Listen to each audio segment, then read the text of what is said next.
तो जो ये हमारे न्यायकर्ता शनि देव जी हैं, जो कहते हैं ना कि अगर आप अच्छे कर्म करो तो शनि देव अगर आप पे मेहरबान है तो वो तो आपको क्या रंग से राजा बना देते हैं। पहले तो मैं जानना चाहती हूँ शनि देव के बारे में, जो हमारी बहुत सारे मिथ्स हैं वो जरूर क्लियर कीजिए। वास्तविकता ये है कि शनि ग्रह को लेकर, राहु को लेकर, केतु को लेकर जो भ्रांतियां फैली हैं, आज इन भ्रांतियों से बाहर निकल के इनमें प्रवेश करने की आवश्यकता है। वास्तव में शनि ग्रह एकमात्र ऐसे ग्रह हैं जिनको जज की संज्ञा दी गई है, और जज का दायित्व तो आप जानती हैं क्या होता है। जो गलत होते हैं उनको सजा देते हैं, और जो बेकसूर होते हैं उनको रिहा करते हैं। कि अगर वो आप गलत हैं तो ये निश्चित जान लीजिए कि आपको फिर वो छोड़ेंगे। तो क्या ऐसा भी है कि रोजमर्रा में भी हम कोई मंत्र जाप कर ले ताकि हमारे सारे ग्रह सेटल्ड रहे, खुश रहे? जिसके लिए 9 ग्रहों का मंत्र है। ओम ब्रह्मा मुरारी त्रिपुरांतकारी भानु शशि भूमि सुतो बुधश्च गुरुश्च शुक्र शनि राहु केतु सर्वे ग्रह शांति करब। तो ये 9 ग्रह इससे शांत होते हैं। तो पहले तो मैं जानना चाहती हूँ कि क्या केतु भी इसी तरह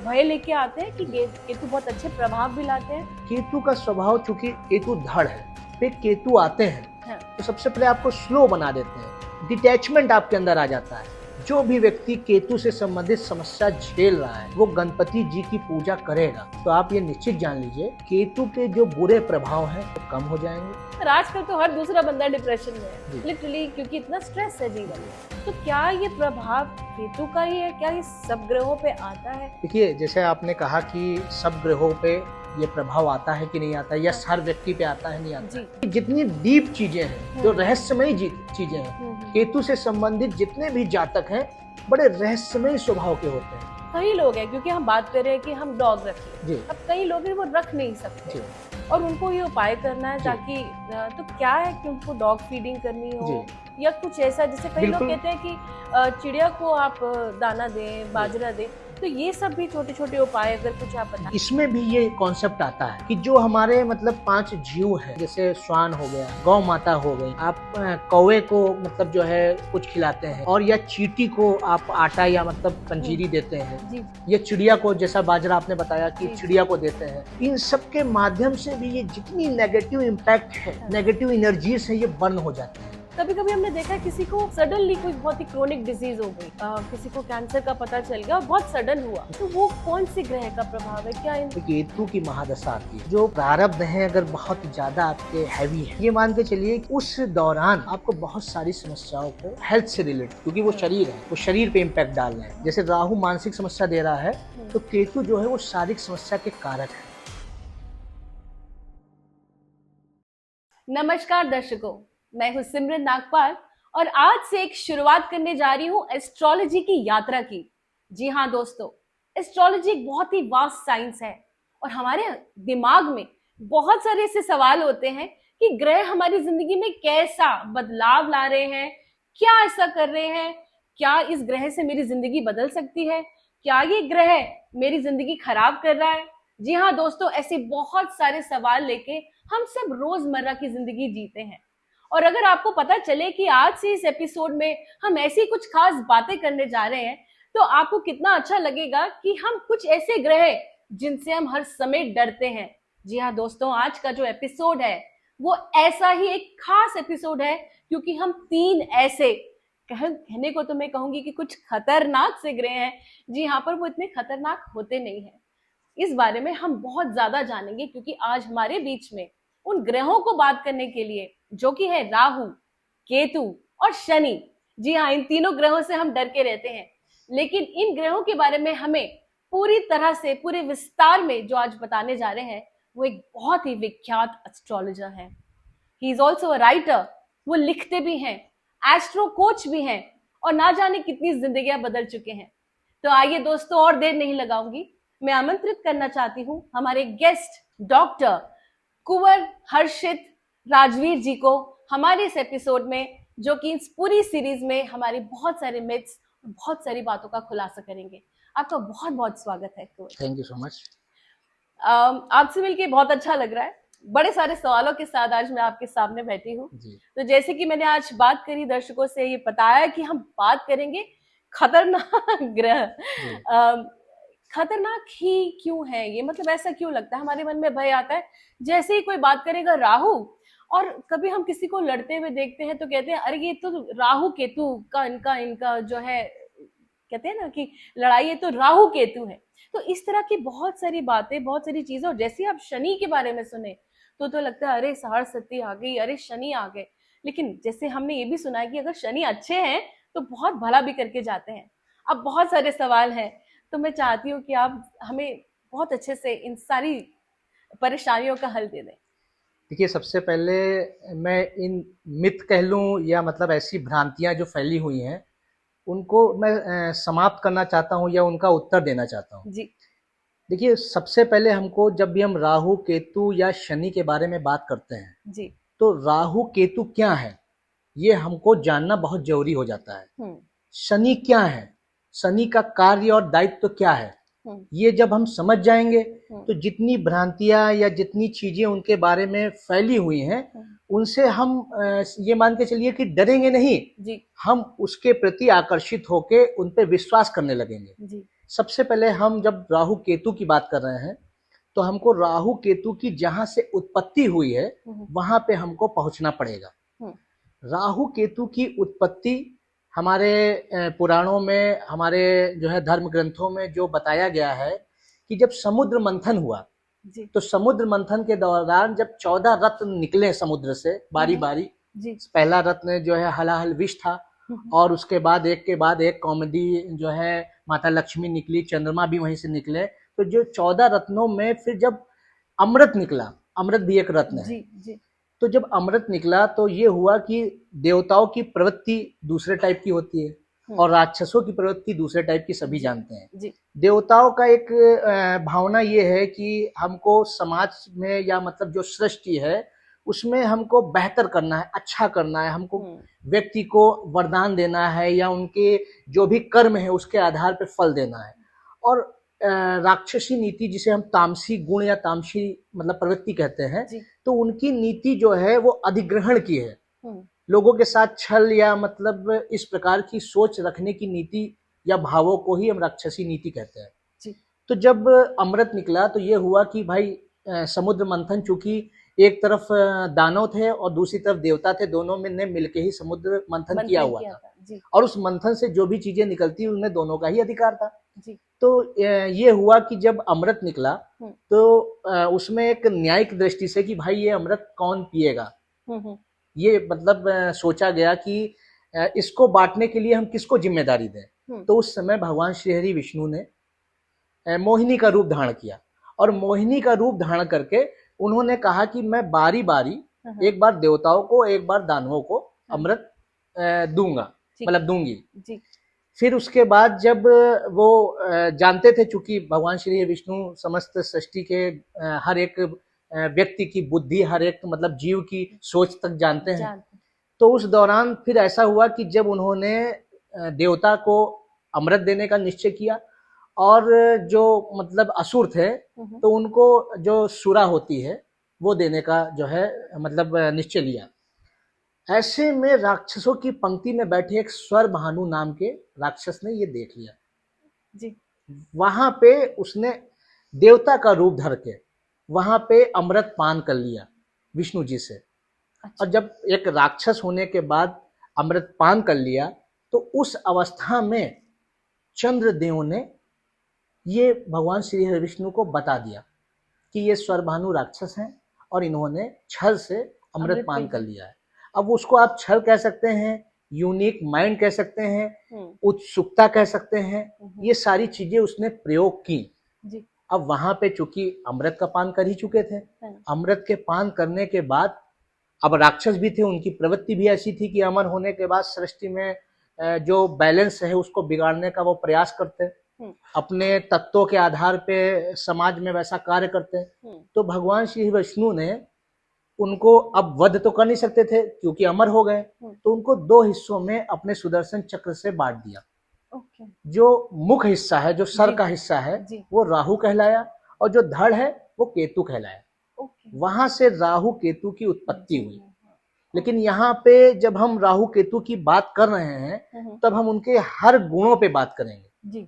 अब चूंकि मस्तिष्क का जो क्षेत्र है वो राहु का है और धड़ का क्षेत्र केतु का है, वहां पे सिर्फ यही मतलब परिवर्तन नहीं हुआ कि मस्तिष्क का क्षेत्र राहु का हो गया और धड़ का क्षेत्र केतु का हो गया। वहां पे एक चीज और भी हुई, जो राक्षसी प्रवृत्ति थी, जो एक कहते नहीं है कि मायावी प्रवृत्ति जो थी, वो राहु ने ग्रहण कर ली। और जो एक वैराग्य की प्रवृत्ति थी या एक मोक्ष की प्रवृत्ति, क्योंकि अमृत के पश्चात आदमी व्यक्ति मतलब समझ लीजिए मोक्ष की तरफ ही आ जाता है, कि वो समझ लीजिए अमृत को प्राप्त हो गया। और उसमें जब अमृत गया शरीर में, तो ज्ञान भी आया, धर्म भी आया, ध्यान भी आया, वैराग्य भी आया, सारी चीजें आ गई। तो यहां से हम देखते हैं कि केतु मोक्ष की तरफ ज्यादा उनका मतलब समझ लीजिए प्रभाव रहता है, और राहु का माया की तरफ। अच्छा, यहाँ से ये चीजें हैं। अब चूंकि राहु केतु का यहाँ से प्रभाव क्षेत्र प्रारंभ हो गया, उनकी क्रियाएं प्रारंभ हो गई, और उनके साथ भगवान श्री हरि विष्णु ने ऐसा किया भी, तो तब से उनको ये भी वरदान मिला, आशीर्वाद भी मिला कि आप 9 ग्रहों में आपका स्थान होगा, और उनको 9 ग्रहों में 2 ग्रह का छाया ग्रह का स्थान उनको दिया गया। ये है राहु केतु के बारे में, जो मतलब लोग नहीं जानते हैं या मतलब जो जानते हैं तो वो ब्रीफ करके, ये एक्चुअल चीजें हैं। ये तो बहुत आपने इस तरह की बात बताई है कि कैसे उनकी उपज हुई, मतलब ये ग्रह बने कैसे। देखिए राक्षस प्रवृत्ति की तो वो थे ही, पर अपने अमृत पी के उनके अंदर बड़ी ट्रांसफॉर्मेशन आ गई। तो ये जो ग्रह हैं, क्योंकि है तो उनके अंदर राक्षसी गुण भी है, तभी कहते हैं ना कि इनका प्रभाव बहुत नेगेटिव भी होता है। तो ये जो हमारे अंदर सवाल है, देखिए अभी तक हम उस डेप्थ तक पहुंच ही नहीं पाए। मैं जानना चाहती हूँ कि राहु, जैसे ही बोला जाता है कि आपके ग्रह राहु आपके ग्रहों पे आ चुके हैं, उसका प्रभाव है, तो उससे भय शुरू होता है। तो प्लीज बताएं कि क्या वो सही है, वो क्या डर लेके आता है, ऐसी क्या चीजें लेके आता है। देखिए एक्चुअल में हम जब बात कर रहे हैं राहु केतु और शनि की, तो 9 ग्रहों में ये जो 3 ग्रह हैं, इन ग्रहों को से लोग जैसा कि भय भी खाते हैं, या मतलब इसको लेके बहुत समझ लीजिए आशंका लोगों के मन में है। लेकिन आज उस आशंका के समाधान के लिए मैं मतलब समझ लीजिए बहुत डिटेल में चीजें आपको बताना चाहूंगा। बिल्कुल। राहु केतु और शनि का मतलब ये नहीं है कि व्यक्ति के जीवन में निराशा आ जाना, व्यक्ति के जीवन में समस्या का प्रवेश कर जाना। हमें यहाँ ये जो ज्योतिष है, एक रहस्य पराविज्ञान है, मैं इसको रहस्य पराविज्ञान की संज्ञा दूंगा। तो ये जो रहस्य पराविज्ञान है, इसके रहस्य को जब हम समझ जाएंगे, तो इस पराविज्ञान से हम अपने जीवन का, अपने पूरी लाइफ की जो यात्रा है, उसका हम अपने आप बहुत अच्छी पोजीशन में ले जाके उसको खड़ा कर देंगे। अब बात जब आती है राहु की, अन्य जो ग्रह हैं, अन्य समझ लीजिए जो मतलब 6 ग्रह हैं हमारे, तो उनके अलग अपने दायित्व हैं। लेकिन जब राहु शनि और केतु की बात आएगी, तो राहु क्या है? माया है। किसी भी व्यक्ति की जन्म लग्न कुंडली में राहु जैसे प्रथम भाव में बैठे हैं, तो व्यक्ति की जो सोचने का तरीका है वो यूनिक होगा। जैसा कि स्वरभानु राक्षस ने सोचा, यूनिक तरीके से अमृत का पान कर लिया, नहीं तो वो वंचित रह जाता। अच्छा, अद्भुत उसके अंदर क्रियाशीलता है। हमारी एस्ट्रोलॉजी के जो जनक हैं या जो उसके निर्माणकर्ता कहें, भगवान वेदव्यास ने भी कहा है कि राहु के बारे में अपना जो श्लोक दिया है, तो वो यही कहा है कि अर्धकाय महावीर्यम और चंद्रादित्य विमर्दनम सिंगिका गर्भस्य संभूतम तम राहु प्रणमाम्यहम। मतलब आधी काया है और चंद्र और आदित्य मतलब सूर्य और चंद्रमा को जो ग्रहण लगा सकता है, मतलब इतना पावरफुल है। तो अर्धकाय महावीर्यम, जो महावीर है, अर्धकाय महावीर्यम चंद्रादित्य विमर्दनम सिंगिका गर्भस्य संभूतम तम राहु प्रणमाम्यहम। सिंगिका के गर्भ से, उनकी माता सिंगिका है, सिंगिका के गर्भ से जो उत्पन्न हुआ है, तो ये उसकी महिमा है। ये मतलब ये नहीं है कि हम उसको नेगेटिव वे में देखेंगे तो नेगेटिव हम मतलब चीजें अपने माइंड में बैठाने लगेंगे, जबकि ऐसा नहीं है। राहु आपको क्रियाशीलता देता है।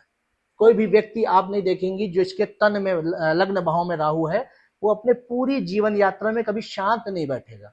तो एक न एक एक्टिविटी उसके चलती रहेगी। और राहु सबसे ज्यादा राजयोग आज के कलयुग के समय में राहु ही देते हैं, क्योंकि वो माया है और ये कलयुग में सभी को माया चाहिए। और राहु की ये समझ लीजिए खूबसूरती है या स्पेशलिटी है कि वो किसी भी व्यक्ति को फर्श से अर्श तक का समय बहुत कम क्षणों में पूरा करवा देते हैं। तो यहाँ पे हम ये देख रहे हैं कि किस तरह से राहु का हमारे अंदर ये मिथ चल रहा है कि राहु आ गया तो जिंदगी चेंज कर देगा, जी लेकिन यहाँ तो ये बहुत अच्छा प्रभाव बिल्कुल लेके आ बिल्कुल रहे हैं। और कितने ही लोग हैं, जैसे आज हम देखते हैं कि काफी लोग बहुत बढ़ रहे हैं, सोशल मीडिया पे भी हम देखते हैं, तो क्या राहु उनकी लाइफ में अच्छा काम कर रहा है इस तरह बिल्कुल। से? ये मान के चलिए जैसे व्यक्ति प्रसिद्ध होना चाहता है जी जी जी। और उसमें कोई व्यवधान आ रहा है तो आप राहु की उपासना या उनके मतलब क्रियाओं में प्रवेश कीजिए। अब अच्छा। राहु का मतलब है प्रकृति, राहु का मतलब ही यात्रा है।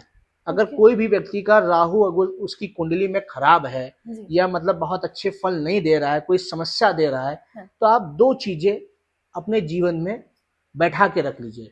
एक तो यात्रा, आपको यात्रा नहीं छोड़नी है। अच्छा। वो यात्रा के माध्यम से आपके मतलब समझ लीजिए मस्तिष्क में नए नए नवीनतम विचार आएंगे। अच्छा। आप लोगों से समझ लीजिए जब भी आप यात्रा करते हैं तो समझते जी ही जी हैं। जी जी। उसी प्रकार प्रकृति से जब जुड़ेंगे तो आपको मानसिक शांति मिलेगी। वाह। आपका जो वातावरण जो मतलब समझ लीजिए वातावरण में बदलाव आएगा जी। तो उससे निश्चित तौर पे आप एक नई समझ लीजिए इम्यूनिटी, एक नई मतलब उत्साह आपके अंदर जागृत होगा। तो बहुत ये खूब। चीजें हैं, अगर हम उनके समझ लीजिए रूट को, हाँ। उनके मूल को जानेंगे किसी भी ग्रह के, हाँ हाँ। ये हमारे 3 ग्रहों की ही बात नहीं है। जी। हम जो हमारी जो एस्ट्रोलॉजी में 9 9 प्लैनेट हैं, जी। हम उनके मूल को जब भी जान जाएंगे हाँ। तो ये निश्चित जान लीजिए कि हम उनसे अच्छे परिणाम प्राप्त करने लगेंगे। जी। कोई भी ग्रह ऐसा नहीं है, हाँ। आपके वो कर्मों के आधार पे, आपके पूर्ववर्ती जो आपका प्रारब्ध है उसके आधार पे, आपके संचित कर्मों के आधार पे और आने वाले क्रियामाणों के आधार पे ही उनका फलन है। ये ऐसा नहीं है कि आपसे वो चिढ़ के बैठे हैं, हाँ। पर्सनली उनका ही मतलब आपसे ग्रेजेस है कि हाँ भाई इनको ही हमको परेशान करना है। नहीं, एक एक टाइम पीरियड सबको मिला हुआ है। जी। राहु को अपनी दशा मिली हुई है, हाँ। अपनी महादशा मिली हुई, अपनी अंतरदशा मिली हुई है। हम्म। गोचर की अवस्था में राहु 1.5 वर्ष तक एक राशि पे रहते हैं। तो जिस राशि जिस भाव पे जाएंगे वैसे फल देंगे। अब आपकी मानिए जन्म लग्न कुंडली में योग कारक बन के बैठे हैं राहु या उच्च के हैं, तो निश्चित जान लीजिए कि आपको शांत नहीं बैठने देंगे। एक के बाद एक आप ऐसे प्रयास करेंगे कि उसके बाद आप अपने लक्ष्य की प्राप्ति कर ले जाएंगे। इतनी पावर है राहु में। बहुत बढ़िया। और इसको एक हम लोगों ने एक नई मतलब समझ कह सकते हैं कि भ्रांति फैला के या एक लोगों के अंदर एक ऐसी भावना जो मतलब समझ लीजिए प्रज्वलित कर दी कि उसको नेगेटिव वे में देखने लगे, जबकि ये एक बहुत बड़ी पॉजिटिविटी है। अगर हम इन ग्रहों के माध्यम से इनके कारकत्व को जानेंगे, इनके कारकत्व को पहचानेंगे तो हम उनसे बहुत लाभ ले सकते हैं। बिल्कुल सही कहा आपने, क्योंकि जब तक आप किसी ग्रह के बारे में अच्छे से जानेंगे नहीं, हम सिर्फ यही देखते हैं कि क्योंकि सुनते आए हैं। और आपने कितनी खूब बात कही, जिनकी राशि में राहु बहुत ही ज्यादा कहते हैं ना डोमिनेंट है, बहुत प्रभाव दे रहे हैं, तो उनको क्या करना है, बहुत सारा ट्रैवल करना है। कितनी अमेजिंग बात आपने कही। क्या ये एक तरह का उपाय है क्या? बिल्कुल, देखिए ये बहुत बड़ी रेमेडी है, क्योंकि जब राहु की महादशा जीवन में प्रारंभ होती है तो चूंकि राहु मस्तिष्क का क्षेत्र है तो व्यक्ति मानसिक बहुत परेशान हो जाता है। आप भी कभी मानसिक समस्या में रही होंगी, तो आप देखिए यात्रा से बहुत मतलब समझ लीजिए फर्क पड़ता है, या प्रकृति के बीच जाने से बहुत फर्क पड़ता है। और उसके साथ साथ हम अगर मतलब जो हमारे इष्ट हैं, हमारे देवी देवता हैं, हम उनकी भी पूजा करते हैं, उनकी भी आराधना करते हैं उस विधि के द्वारा, तब भी हमारे राहु अच्छा फल देने लगते हैं। और मैं तो मतलब समझ लीजिए एज एन एस्ट्रोलॉजर मेरे पास बहुत सारी ऐसी कुंडली आती हैं जिसमें मैंने ज्यादातर देखा है कि ये मान के चलिए कि जो बड़े पॉलिटिशियन हैं, जो बड़े फिल्म स्टार हैं, उनकी कुंडली में राहु अच्छी पोजीशन पे होंगे। या तो राहु 3rd हाउस होंगे, या 6th हाउस होंगे, या राहु 10th हाउस होंगे, और या राहु 11th हाउस होंगे। इन 4 भावों में राहु बहुत अच्छे परिणाम देते हैं। और आप किसी के भी जन्म लग्न कुंडली में देख लीजिए, और राहु 5th हाउस वाला व्यक्ति किसी भी व्यक्ति को ट्रैक कर लेगा, ट्रेस कर लेगा, उसको पहचान लेगा। हमारे देश के प्रधानमंत्री जी के भी 5वें भाव में राहु है। अच्छा। और उनसे कोई बच नहीं सकता, जैसा कि आप भी जानती हैं। जी बिल्कुल। कोई भी विपक्ष का आदमी, एक अन्य देश के व्यक्ति, या कोई भी ऐसा मतलब कार्य, कोई भी ऐसा क्षेत्र उनसे अछूता नहीं है। सभी क्षेत्रों में उन्होंने प्रवेश किया है। ये है महत्वता राहु की। और इस महत्ता से अगर हम वंचित रह रहे हैं तो हम कह सकते हैं कि हमने पूरा अध्ययन राहु के बारे में नहीं किया है, क्योंकि राहु आपकी जन्म लग्न कुंडली को निखारते हैं। आप अगर वो संघर्ष भी दे रहे हैं, अगर मानिए बहुत सारे दोष भी राहु उत्पन्न करते हैं आपकी कुंडली में, मानिए जैसे काल सर्प दोष उत्पन्न कर दिया, ग्रहण दोष उत्पन्न कर दिया, तो उसका मतलब ये नहीं है कि काल सर्प दोष आपकी कुंडली में आने से आपका जीवन समाप्त हो रहा है। नहीं, आपको जब भी आपकी जन्म लग्न कुंडली में काल सर्प दोष आपकी यहाँ आके विराजमान होता है, तो आप समझ लीजिए एक असीमित संघर्ष करने की पावर आपको दे देता है। ऐसा व्यक्ति संघर्ष के बाद चमकता ही चमकता है। बहुत बढ़िया। वैसे तो बहुत लोगों ने काल सर्प दोष के बारे में भी भ्रांतियां फैला दी हैं, मगर एक्चुअल ये है कि आप देखेंगे कि ये एक योग की भांति है। ऐसा व्यक्ति अपने संघर्षों के माध्यम से, अपने कर्म योग के माध्यम से एक न एक दिन समझ लीजिए अपनी विजय पताका फहरा के रहता है। ये राहु की खूबसूरती है। कितना ज्यादा इसके बारे में हम जानते ही नहीं थे, और आज आपने हमें अभी तो मैं यही कहूंगी कि शुरुआत ही है जी। कि आपने एक ऐसे मिथ को हमारे दिमाग से हटाया। और यहाँ पे जब बात हो रही है काल सर्प योग की, तो आज जिस हम इतने पावन मास में बैठे हैं, जो कि श्रावण का महीना चल रहा है, और यहाँ पे हम प्रभु शिव की आराधना करते हैं, तो यहाँ पे दर्शकों आप सबको बहुत बहुत शुभकामनाएं, क्योंकि बहुत ही पावन वक्त है पूरी आराधना करने का, कुछ भी पाने का। कहा जाता है कि इस समय आप जो भी मनो इच्छा रखते हैं सब पूरी करते हैं, क्योंकि शिव जी बिल्कुल दोनों हाथों से ब्लेसिंग्स दे रहे हैं। लेकिन बात करते हैं कि काल सर्प योग की, क्या कोई पर्टिकुलर उपाय है स्पेशली इस टाइम पे? देखिए, काल सर्प दोष अगर आपकी कुंडली में व्याप्त है जी, तो वैसे भी अगर आप भगवान शिव की आराधना करते हैं राहु केतु को मतलब समझ लीजिए स्पर्श करते हुए जी। जैसे कि मानिए एक बहुत अच्छी रेमेडी है, श्रावण मास में आप जो किसी सपेरे के माध्यम से सर्प आप अपने सर से उतार के या स्पर्श करवा के भगवान शिव के मंदिर में स्पर्श करा के अगर उसको आप जंगल में छोड़ देते हैं, स्वतंत्र कर देते हैं, तो ऐसी भी मान्यता है कि इस काल सर्प दोष की समाप्ति या हो जाती है या कम पड़ जाता है। अगर आपको सर्प नहीं आपको अवेलेबल हो पा रहा है, मुझे बोलेंगे तो मेरे को बहुत डर लगेगा, मैं ये उपाय करने में डरूंगी। और ऐसे बहुत सारे लोग हैं कि सर्प का, क्योंकि ऑल्दो ये तो शिव जी की बहुत ही प्रिय है, बट ये उपाय करने में बहुत लोग भय रखेंगे, तो क्या और उपाय हो सकता है? देखिए, दूसरा उपाय ये भी है कि एक मानक पद्धति हम अपनाते हैं जी। मानक पद्धति में ये है कि जैसे कि हमने किसी धातु के, वो चाहे ताम्र की हो गई या स्वर्ण की हो गई या रजत की हो गई, उस धातु के हमने सर्प मतलब नाग और नागिन हमने बनवा लिए। और जो राहु केतु का रत्न है, राहु का रत्न गौमेद होता है और केतु का रत्न जो है वो लहसुनिया होता है। उनके मतलब जो सर्प बनवाए उसके मस्तक पे हमने गौमेद और उसकी पूंछ पे लहसुनिया लगवा दिया। ऐसा मतलब ज्वेलर्स से या बनवा सकते हैं।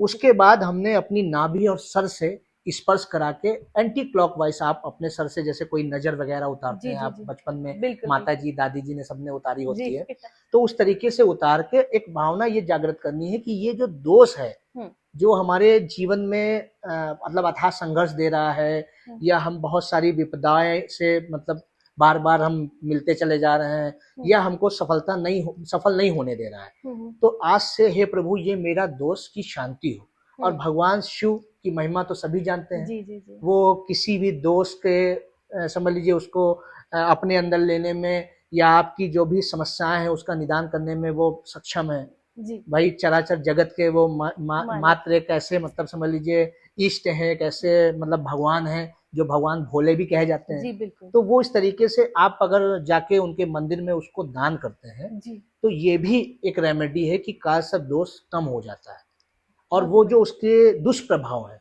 जी, वो कम होके उसके जो अच्छे प्रभाव हैं वो आपको मतलब प्राप्त होने लगते हैं।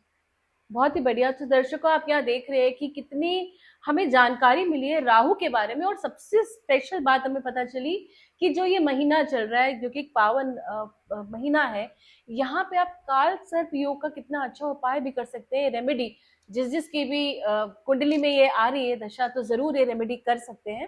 अब क्योंकि अभी तो हमारा टॉपिक इतना ज्यादा है, राहु पे मैं रुकी नहीं हूँ क्योंकि रेमेडीज और भी होंगी, प्लीज बताइए इस बारे में। देखिए, राहु का मतलब एक ऐसी मान्यता है कि राहु को छाया ग्रह की संज्ञा दी गई है जी। हम अगर भगवान शिव में के मंदिर में जाके धूप बत्ती जो होती है जी। वो हम वैसे भी अगर उनको मतलब अर्पित करते हैं या उससे उनकी पूजा करते हैं और हम राहु के बीज मंत्र का जाप करते हैं। अच्छा। ओम रांग राहुए नमः, ये राहु का बीज मंत्र है। और महामृत्युंजय मंत्र भगवान भोलेनाथ का। इन दोनों मंत्रों को मिला के जब हम उनके मंदिर में पूजा और याचना आराधना करते हैं जी। तो निश्चित तौर पे हमारी जो मस्तिष्क में जो समस्याएं चल रही हैं, मानसिक वेदना चल रही है, बहुत से लोग इस मतलब दशा में, जैसे राहु की दशा चल रही है और राहु उनकी कुंडली में योग कारक नहीं है, मानिए किसी खराब भाव में या शत्रु राशि में बैठे हुए हैं और या ग्रहण बना रहे हैं, तो ये भी जान लीजिए कि बहुत ज्यादा व्यक्ति डिप्रेशन में चला जाता है।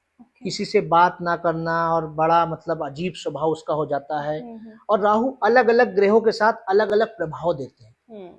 अगर आपकी जन्म कुंडली में राहु मंगल के साथ बैठे हैं तो वो अंगारक दोष दे देंगे। तो अंगारक दोष ये है कि जैसे मंगल है वो उत्साह के कारक कहे गए हैं, मंगल में उत्साह होता है, और राहु जो है वो उथल पुथल के ग्रह कहे गए हैं, वो एक जगह बैठने नहीं देते हैं व्यक्ति को। बहुत से लोग जो किसी चीज को गिराते पड़ाते रहते होंगे या उनकी चोट चपेट लगती रहती है, तो ये अमूमन भाषा में कहा जाता है कि आपके राहु तो नहीं चल रहा है, इनके पैर में राहु है। ये जगह कुछ बच्चों को देखते हैं हम, बहुत ही कहते हैं ना, बहुत ही उदंडी है, बैठता नहीं है, तो क्या ये रहता है कि उनकी भी जी बिल्कुल बिल्कुल उसी से मतलब ये मान के चलिए, अगर माता के कुंडली में पंचम भाव में राहु है जी, तो ये कोई भी, जितने भी आपके व्यूअर हैं, जितने भी इस चैनल को लोग जो देख रहे हैं, दर्शक हैं, वो स्वयं मतलब चीजों को प्रैक्टिकली समझें और जानें और उसका उपाय भी देखें।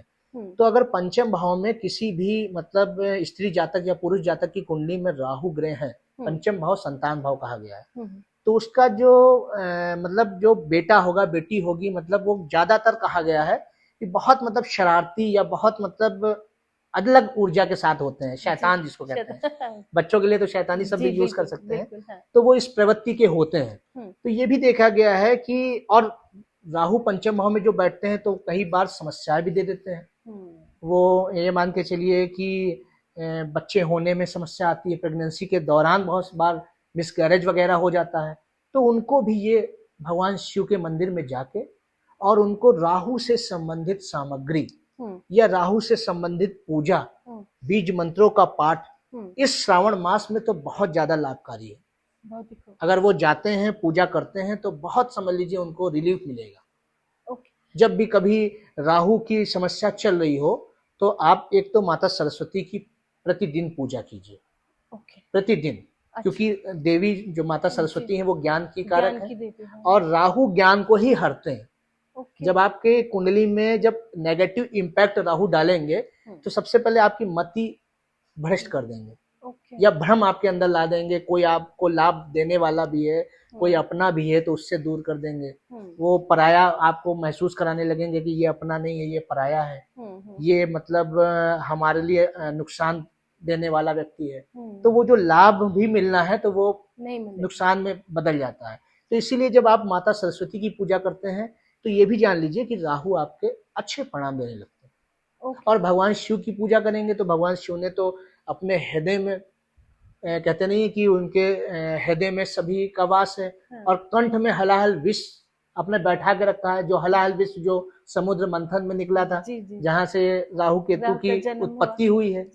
तो उस जब जो मतलब समझ लीजिए परमात्मा हलाहल विष को धारण किए हुए है, तो वो राहु की एनर्जी या केतु की एनर्जी, वो या शनि की एनर्जी, जो भी जितने भी प्लैनेट है उनकी एनर्जी के लिए कुछ भी स्थान नहीं है। वो तो बहुत थोड़े से उसमें प्रसन्न हो जाएंगे। बहुत प्यारा।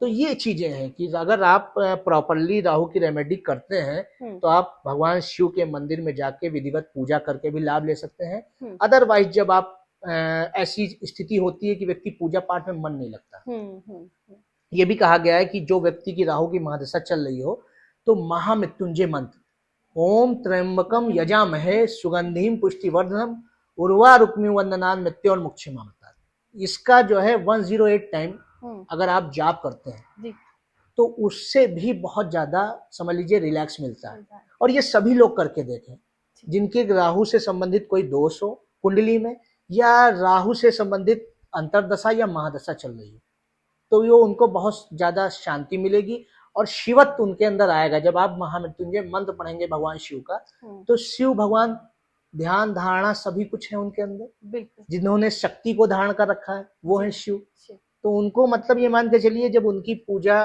करेंगे आप, निश्चित तौर पे आपको लाभ होगा।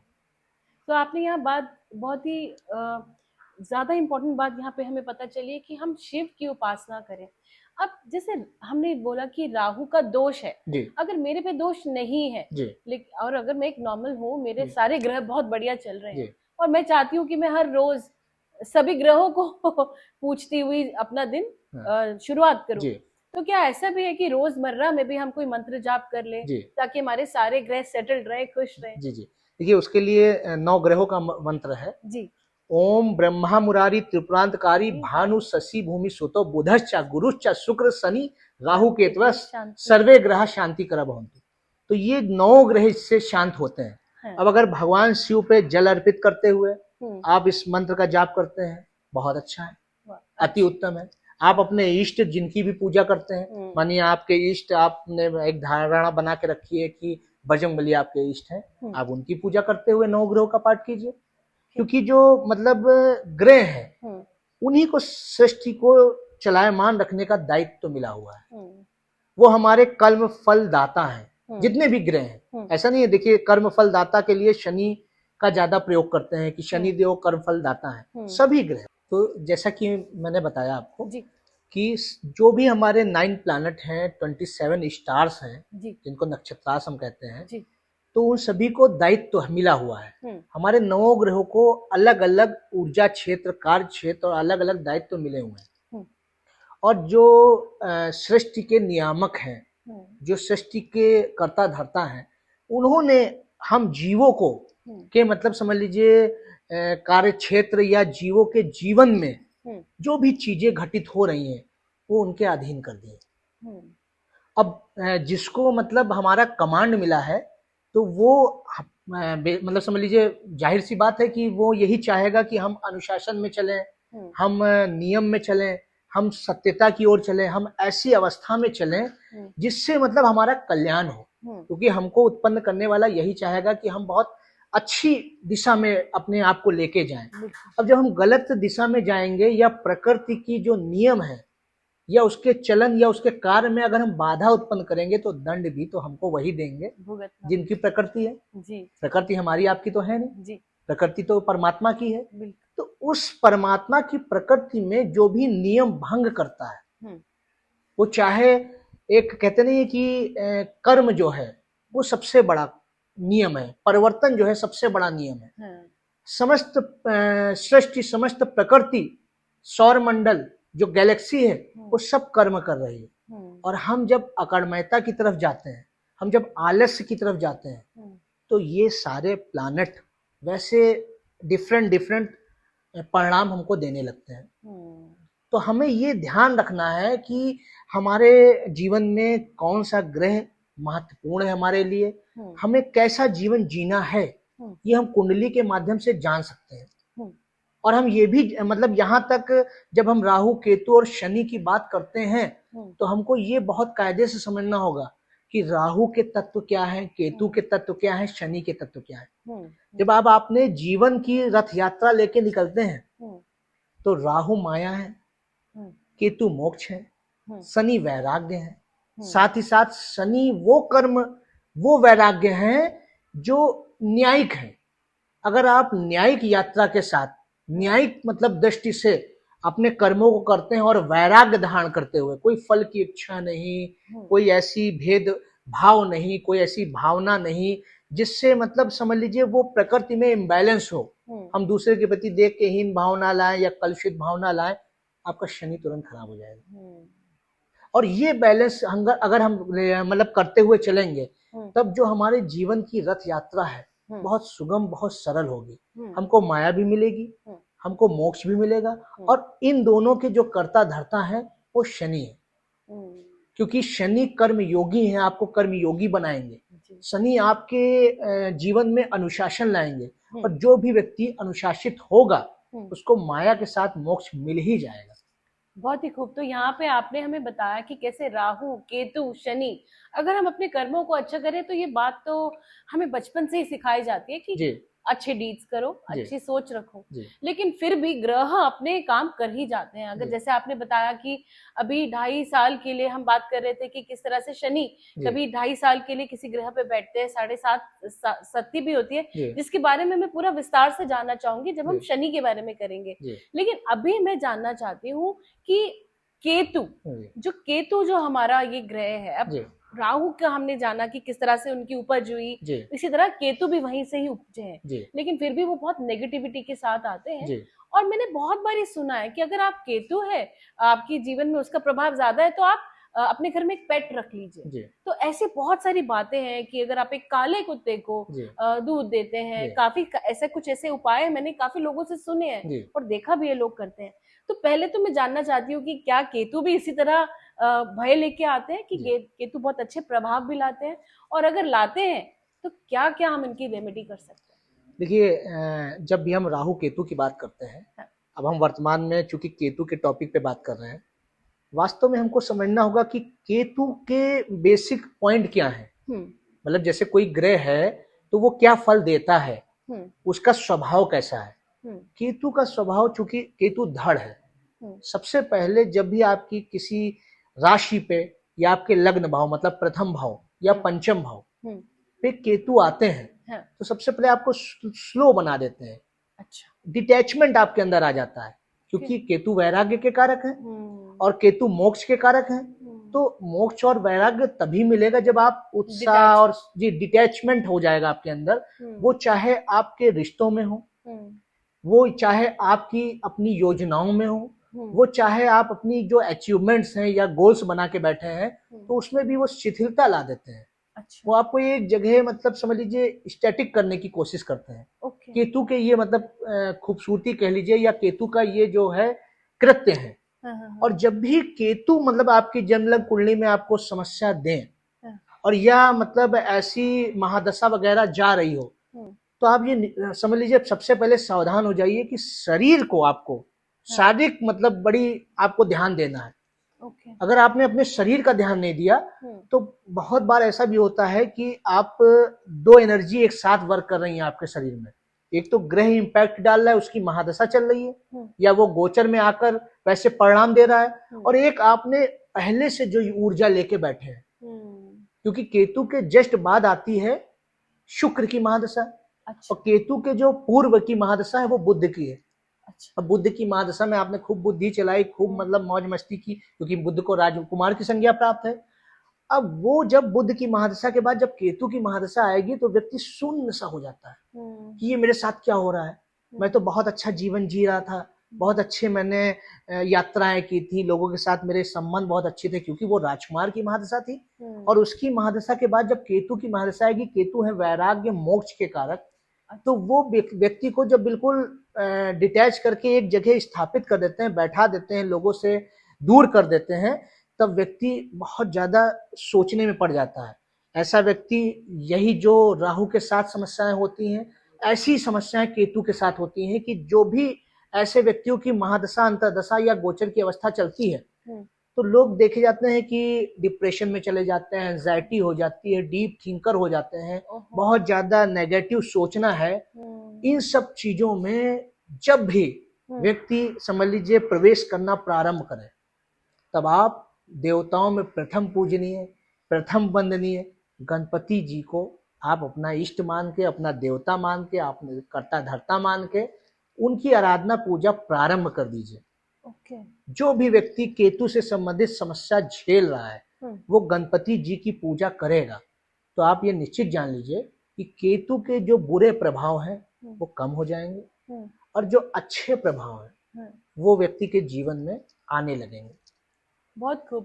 तो दर्शकों, यहाँ देखिए कि जैसे हमने जाना कि राहु के क्या प्रभाव थे, जब हम केतु की बात कर रहे हैं तो केतु में आपको जिनको आराधना है वो है गणपति महाराज, उनकी ही आपको आराधना करनी है। और यहाँ पे भी बहुत सारे और उपाय भी हम यहाँ पे रेमेडीज जानेंगे, लेकिन और विस्तार में जानना चाहती हूँ कि जैसे केतु आपने बोला डिप्रेशन, पर आजकल तो हर दूसरा बंदा डिप्रेशन में है जी लिटरली, क्योंकि इतना स्ट्रेस है जीवन जी में।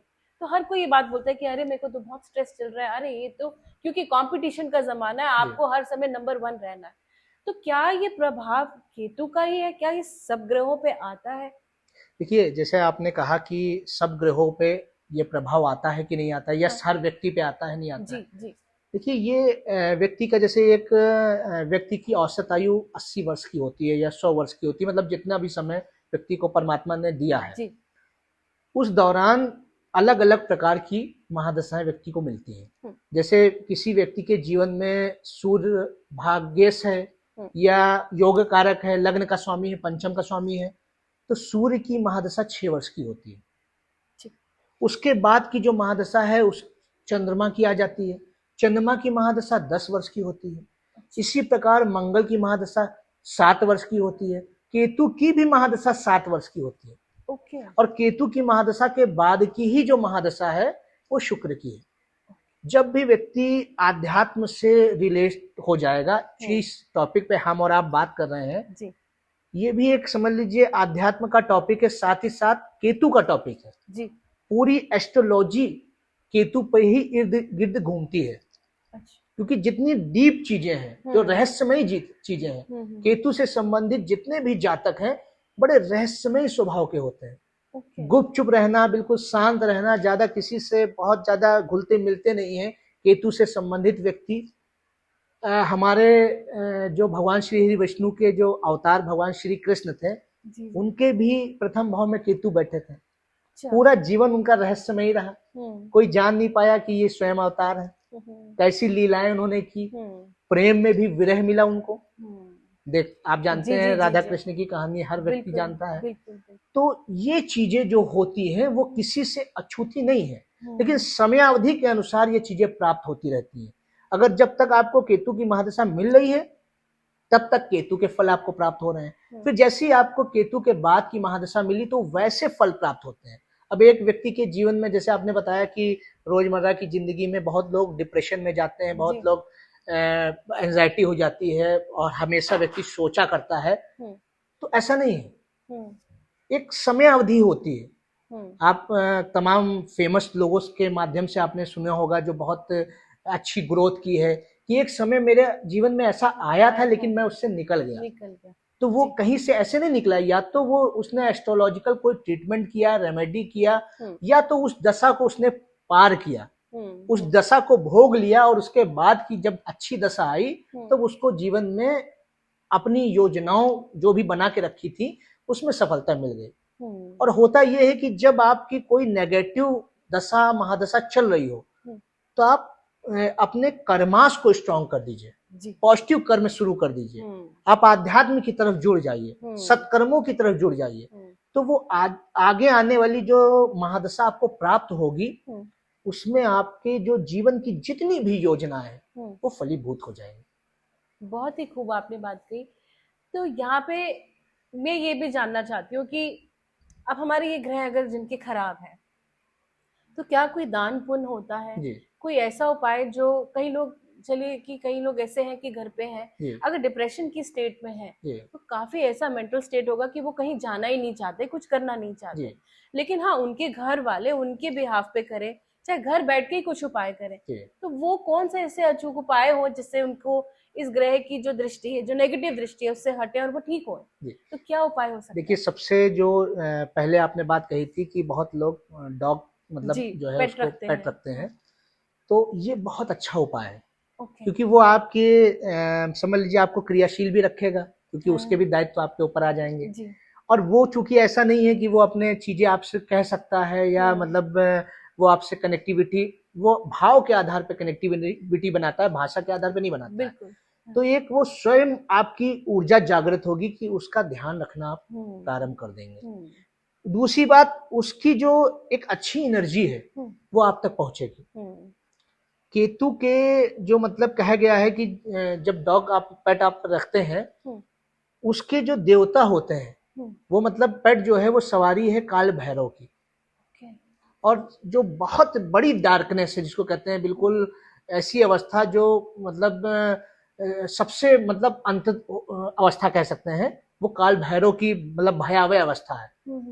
उस अवस्था का जो सारथी है या उनके जो वाहन है वो जो है वो श्वान है। जब उस अवस्था को वो ले जाके उसका वाहन बन के उसको आगे बढ़ा ले जाते हैं, तो वो हमारे जीवन की जो डार्कनेस है, ब्लैकनेस है, नेगेटिविटी है, जो एंजाइटी, डिप्रेशन है, जो भी चीजें हैं, जी जी, वो उनके भी वाहन बन के उससे हमको पार लगा देंगे। वाह, बहुत इसके पीछे का ये एक समझ लीजिए कॉन्सेप्ट है। जी जी दूसरी तरफ हम ये भी कह सकते हैं कि हम गणपति जी की पूजा, मैंने आपको जी बताई, जी सजेस्ट की। जी, जब भी आप गणपति जी की पूजा करते हैं, हाँ, क्योंकि उनको हर देवी, हर देवता से उनको आशीर्वाद मिला हुआ है, जी और महादेवी माँ पार्वती के सुपुत्र हैं, जी, भगवान शिव के पुत्र है, सुपुत्र हैं, हाँ, और माता लक्ष्मी के भाई की संज्ञा दी गई उनको, जी माता लक्ष्मी के जी भाई की संज्ञा जी दी जी गई। जी, तो अब आप समझ सकते हैं कि जब भी व्यक्ति के पास इन सबका सपोर्ट है, हाँ, आप गणेश जी की जब पूजा करेंगे तो आपको मानसिक भी स्थिति आपकी सही हो जाएगी, हाँ, चंचलता है, हाँ, और सबसे बड़ी बात, विघ्न विनाशक है वो, दुख हरता सुख करता है।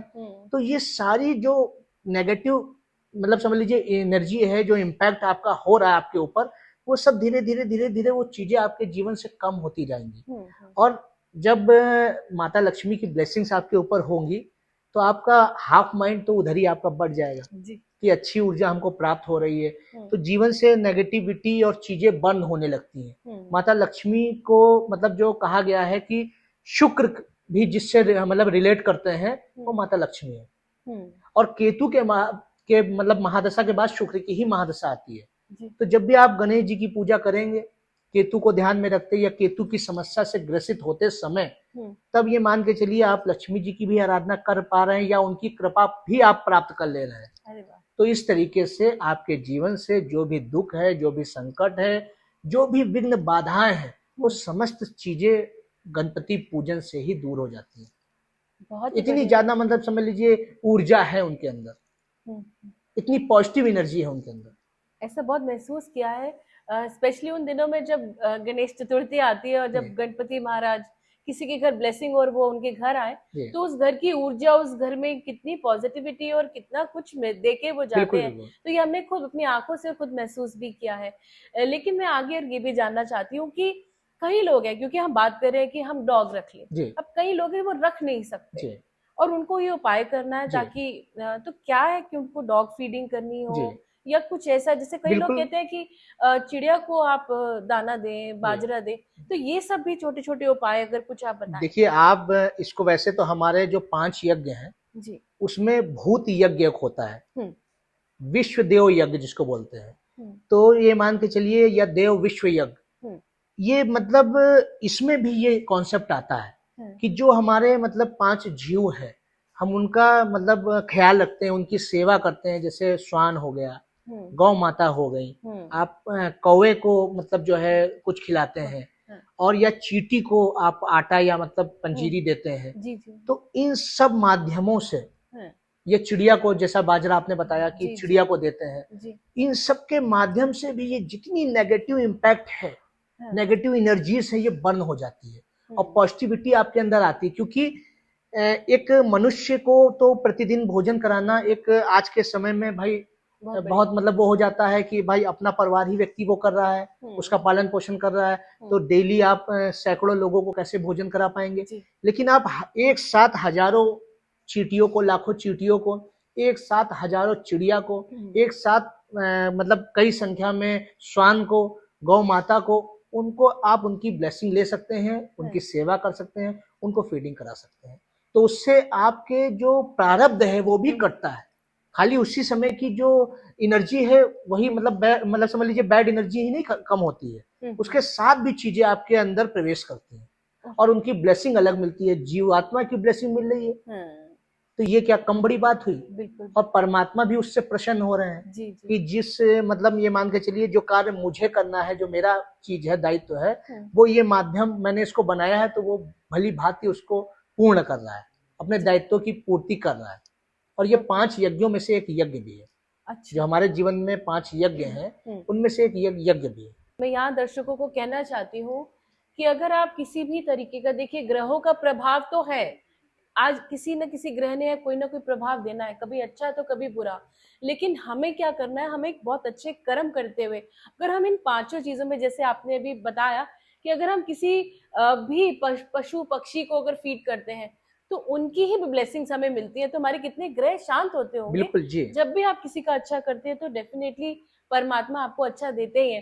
पर यहाँ पे फिर से मैं ये सवाल पूछना चाहती हूँ कि कभी कभी हमने देखा है किसी को सडनली कोई बहुत ही क्रोनिक डिजीज हो गई है, जी किसी को कैंसर का पता चल गया और बहुत सडन हुआ, जी। और किसी को या तो कोई ऐसी बीमारी है, तो वो कौन सी ग्रह का प्रभाव है क्या इन? देखिए, ज्यादातर ये देखा जाता है कि जब केतु की महादशा आती है हाँ, तो जो प्रारब्ध हैं अगर बहुत ज्यादा आपके हैवी हैं, बहुत मतलब ज्यादा समस्याएं हैं, हाँ, तो ये मान के चलिए कि उस दौरान हाँ, आपको बहुत सारी समस्याओं को हेल्थ से रिलेटेड, क्योंकि वो हाँ, शरीर है, वो शरीर पे इम्पैक्ट डाल रहे हैं। जैसे राहु मानसिक समस्या दे रहा है, तो केतु जो है वो शारीरिक समस्या के कारक है। वो मतलब ऐसी समस्याएं व्यक्ति के जीवन में देते हैं, और अगर आपने उस ऊर्जा को, उस मतलब चीजों को आपने अपने से दूर किया तो वो उस चीजों से निकल भी आता है वो व्यक्ति। बस प्रॉपर आपको जो है वेल कर्मास जो कहेंगे, ठीक है, अच्छे क्रियामान वो आपको जारी रखने हैं, निरंतर जारी रखने हैं। बहुत से लोगों की जन्म कुंडली में आपने देखा होगा कि जो प्रारंभ अवस्था है, जो बच्चों की मतलब जहां से हम अपना जो है जीवन प्रारंभ करते हैं, तो जो भोगे काल है वो केतु की ही महादशा में निकल जाता है। बहुत से लोग ऐसे होते हैं कि उनका केतु की महादशा मतलब बचपन में निकल गई, या राहु की महादशा बचपन में ही निकल गई, तो फिर आगे के जीवन में ऐसी महादशाएं नहीं देखने को मिलती हैं। वो व्यक्ति ज्यादा मतलब स्ट्रांग पोजीशन पे ले जाके खड़े हो जाते हैं, क्योंकि हर व्यक्ति ज्ञान के मार्ग पे, सदमार्ग पे, नियमों के आधार पे, या आराधना पूजा पाठ और सत्कर्मों पे नहीं चल पाता है। कहीं ना कहीं व्यक्ति उलझा रहता है, समस्याओं में अविश्वास जागृत हो जाता है, व्यक्ति इन सबसे दूर हो जाता है, या कहीं एक ऐसी भावना जो समाज है, जो वातावरण है वो जगा देता है कि इन सब पे विश्वास नहीं करना है, ये सब मतलब चीजें सिर्फ कहने के लिए हैं, दिखावे के लिए हैं। जबकि आप इसका प्रैक्टिकल करेंगे तो आपको निश्चित तौर पे लाभ तो होगा ही होगा, ये निश्चित है। आपकी कुंडली में अगर ऐसी अवस्थाएं हैं और आपको सद्भाग्य से कोई एक ऐसा एस्ट्रोलॉजर, कोई ऐसा गाइड, कोई ऐसा कंसल्टेशन देने वाला व्यक्ति प्राप्त हो जाता है, तो निश्चित जान लीजिए कि अगर आपने उससे एस्ट्रोलॉजिकल ट्रीटमेंट ले लिया, आपने उसकी दी हुई बताई हुई रेमेडी या स्वयं से जानकर वो रेमेडी कर ली, तो धीरे धीरे आपने देखा होगा कि बहुत खराब समय व्यतीत करते हुए व्यक्ति भी एक अच्छे समय की ओर अपने पग को बढ़ा देते हैं। बिल्कुल बिल्कुल, ये चीजें हैं जीवन में, यही जीवन यात्रा है। जो दुख सुख की जो जीवन यात्रा है वो इन्हीं के आधार पर है। दुख हमको प्रारब्धों के आधार पर मिल गया, सुख हमको संचित कर्म प्लस वर्तमान के क्रियामाण के आधार पर मिल गया। इससे हमारी यात्राएं पूर्ण हो जाती हैं। और जो हमारी एस्ट्रोलॉजी है उसका जो बेसिक कॉन्सेप्ट है वो यही है कि जो हमारे जन्म से लेकर जो जीवन के पूर्ण होने तक की यात्रा है, वो सारी यात्राओं का जो विश्लेषण है वो हमारी एस्ट्रोलॉजी करती है। वो फर्स्ट हाउस से लेकर 12th हाउस तक, फर्स्ट हाउस जन्म हाउस और 12th हाउस, एक के बाद एक, जो 11 भावों के बाद जो 12वां भाव है वो मोक्ष का भाव है, जिसका कारक केतु को कहा गया है। बहुत लोगों की कुंडली में अगर केतु 12वें भाव में बैठे हैं या केतु 9th हाउस में बैठे हैं, तो आपने देखा होगा उनका धर्म के प्रति बहुत अधिक लगाव है। अब ये मान के चलिए, इसको प्रैक्टिकल जो व्यक्ति के इस भाव में बैठा होगा, जिसकी ऐसी कुंडली होगी, वो स्वयं कर लेंगे। ना जाने कोई ऐसे परिवार में भी जन्म होगा जिनका धर्म से दूर दूर तक लेना देना नहीं होगा, या मोक्ष की बातों से या अध्यात्म से कोई उनका जुड़ाव नहीं है, लेकिन एकदम से ऐसा हो जाता है कि किसी परिवार में कोई धर्मात्मा पैदा हो जाता है। 12th हाउस में केतु है, 9th हाउस में केतु है, या 5th हाउस में केतु है, तो अक्सर देखेंगे कि ऐसा व्यक्ति बहुत मतलब आध्यात्मिक प्रवृत्ति का होता है। उसकी प्रकृति जो है वो आध्यात्म से जुड़ी हुई होती है।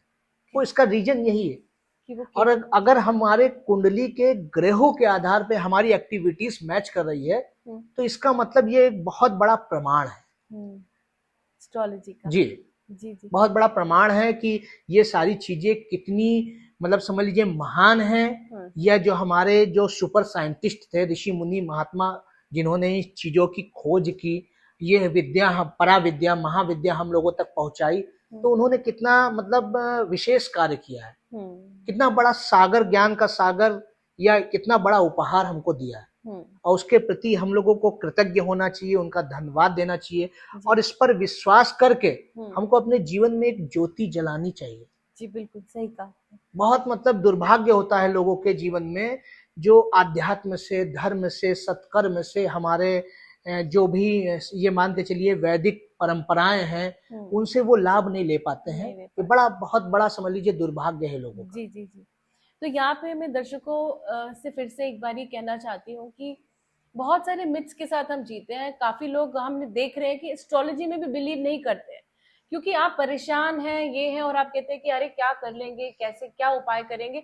बड़े लोगों के मन में ये बड़े अजीब से सवाल भी रहते हैं, और आज इन सभी सवालों के जवाब देने के लिए हम आज आपके पास यहाँ पे उपस्थित हैं, क्योंकि हम बात ही उन ग्रहों की कर रहे हैं जो सबसे ज्यादा आपको ऐसे विचार दे देते हैं। इस तरह के दिमाग में विचार आ जाते हैं कि अरे हमारा तो सब खराब कर दिया, ये ग्रह हमारे ऊपर आ गया, क्या कर ले, अब क्या कर ले।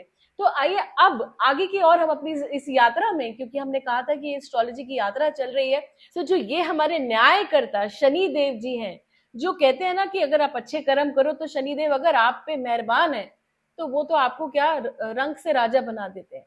तो पहले तो मैं जानना चाहती हूँ शनि देव के बारे में, जो हमारी बहुत सारे मिथ्स हैं, वो जरूर क्लियर कीजिए आज। देखिए, जब हम शनि देव की तरफ बढ़ रहे हैं, उनकी जो है आशीर्वाद हम स्वयं भी ले रहे हैं और लोगों तक भी पहुंचा रहे हैं, क्योंकि हम लोग भी एक कर्म कर रहे हैं। बिल्कुल। और शनि ग्रह का जो सारा कॉन्सेप्ट है वो कर्म योग पे है। अगर व्यक्ति अनुशासित है, वैराग्य की भावना से, बिना फल की इच्छा किए अपने दायित्वों की पूर्ति करता है, अपने कर्तव्यों का पालन करता है और न्यायिक दृष्टि को धारण किए हुए कर्म योग करता है, तो वो निश्चित तौर पे अपने जीवन में जो भी उसकी आकांक्षाएं हैं, जो महत्वाकांक्षाएं, जो भी उसके जीवन के गोल हैं, वो प्राप्त करता ही करता है। और वास्तविकता ये है कि शनि ग्रह को लेकर, राहु को लेकर, केतु को लेकर जो भ्रांतियां फैली हैं, आज इन भ्रांतियों से बाहर निकल के इनमें प्रवेश करने की आवश्यकता है। हमको वहां तक पहुंचने की आवश्यकता है। हम जब तक कि किसी चीज को स्वयं नहीं जानेंगे, स्वयं जानने का प्रयास नहीं करेंगे, तब तक हम उन लोगों की बातों में फंसे रह जाएंगे। वास्तव में शनि ग्रह एकमात्र ऐसे ग्रह हैं जिनको मतलब जज की संज्ञा दी गई है। जैसे ये हमारी जो सौर मंडल की जो कैबिनेट है, 9 ग्रहों की जो कैबिनेट है, जहां सूर्य राजा है और चंद्रमा को रानी कहा गया है, राहु केतु को एक आर्मी कहा गया है, ये एमिनेशन कहा गया है।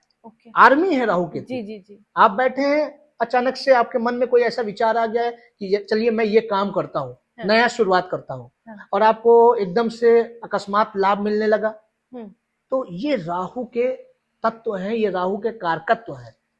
ये राहु की समझ लीजिए स्ट्रेटेजी है या राहु का फलन है कि हमारे पास एकदम से ऐसा विचार आया, उसने हमको फर्श से ले जाके अर्श पे खड़ा कर दिया।